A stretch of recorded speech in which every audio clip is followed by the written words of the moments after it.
मुझे उम्मीद नहीं थी कि तू आएगा। मैंने भी बहुत सी बातों की उम्मीद नहीं की। पूरा मोहल्ला जानता है। इज्जतदार फैमिली, मेरा मुंह मत खुलवाओ। एक पान लगा, कलकत्ता 120। मैं पुलिस लाइन से फोर्स लेकर आता हूँ।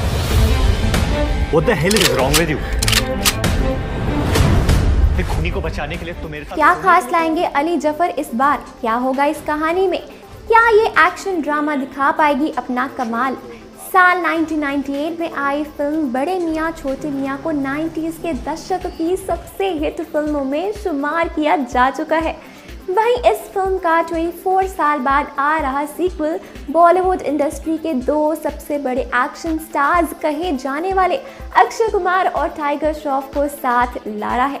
असल में सीक्वल के डायरेक्टर अली जफर इस बात को अच्छे से जानते थे कि अगर उन्हें अमिताभ बच्चन और गोविंदा जैसी आइकॉनिक जोड़ी को आज के ज़माने में रिप्लेस करना है तो उन्हें किसी ऐसी जोड़ी को लाना होगा जिसे देख दर्शक कुछ नए की उम्मीद करे।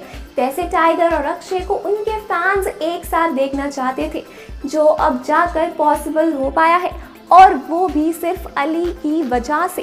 खैर, सोचने वाली बात तो ये है कि आखिर हमें इस फिल्म में क्या मिलने वाला है। इसलिए क्यों ना हम इस बात को समझने के लिए एक बार इस फिल्म की कहानी पे गौर करें।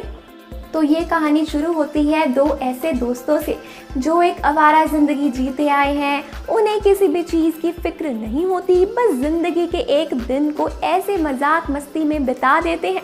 इन दोनों दोस्तों के वैसे तो अपने नाम है, पर ये एक दूसरे को बड़े मियाँ और छोटे मियाँ कहकर बुलाते हैं।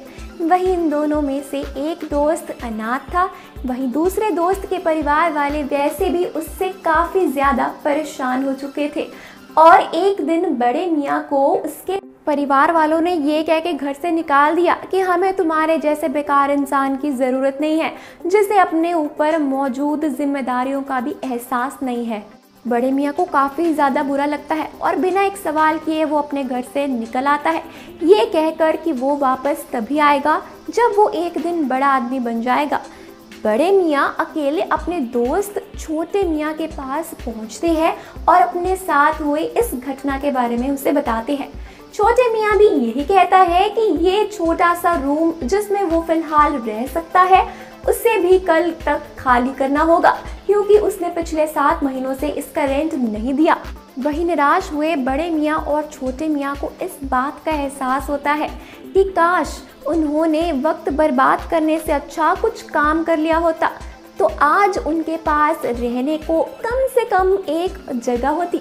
खैर, सड़क के किनारे मौजूद एक बेंच पे बैठे बड़े मियाँ और छोटे मियाँ देखता है कि बिल्कुल उन्हीं की तरह दिखने वाले दो आदमी बड़ी सी गाड़ी से उतर रहे हैं।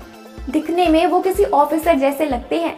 उन्होंने ब्लैक कलर का सूट पहन रखा था और आंखों में काला चश्मा था, जिसके साथ ऐसा लग रहा था कि वो काफी बड़े घर के थे। बड़े मियाँ और छोटे मियाँ उन्हें देखकर काफी ज्यादा हैरान हो जाते हैं और इस सोच में पड़ जाते हैं कि क्या वो जो देख रहे हैं वो सच भी है या नहीं, या फिर वो एक सपना है। वही उन दोनों के हमशक्ल की गाड़ी एक सड़क के पास होती है। चाय वाले की दुकान के सामने वो रुकती है, जहां वो दोनों ऑफिसर्स बैठकर चाय पीने के सोचते हैं। वहीं छोटे मियाँ के दिमाग की बत्ती जलती है और बताऊं आपको आगे क्या होता है।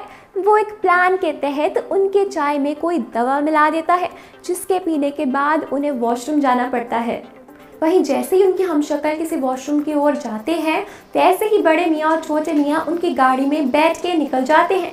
वही ड्राइवर पूछता है, आपके कपड़ों को क्या हुआ? एक सूट से सीधा पुराने कपड़ों में कैसे बदल गए? इसका जवाब में बड़े मियाँ कहते हैं, तुम चुपचाप गाड़ी चलाओ, हम बाकी की बातें बाद में बताएंगे। ऐसा कहकर बड़े मियाँ और छोटे मियाँ ऑफिसर के हमशक्ल की जगह ले लेते हैं और फिर उनकी ज़िंदगी हमेशा हमेशा के लिए बदल जाती है। हालांकि उन्हें जो चाहिए वो इज्जत और आराम तो उन्हें नहीं मिलता, पर इसके साथ ही आपको बता दें कि जब उन्हें ये पता चलता है कि उनके हमशक्ल असल में एक सीक्रेट एजेंट है और उसी वजह से अब बड़े मियाँ और छोटे मियाँ को एक मिशन पे जाना होगा, तो ये कहानी वेल फ्रेंड्स आपको बता दें कि इतनी इंटरेस्टिंग होने वाली है क्योंकि बड़े मियाँ और छोटे मियाँ ना ही पढ़े लिखे हैं और ना ही उन्हें मिशन के बारे में कुछ पता है। इसी वजह से वो अपनी इस चाल में फंसते नजर आते हैं। इसके अलावा उनके हमशक्ल्स जो असली ऑफिसर्स होते हैं वो भी उनकी तलाश में लग चुके होते हैं। अब ये देखना काफ़ी इंटरेस्टिंग होगा कि आखिर क्या दिखने वाला है आगे की कहानी में। वेल दोस्तों, आपको क्या लगता है हमें जल्दी से कमेंट सेक्शन में बताएं।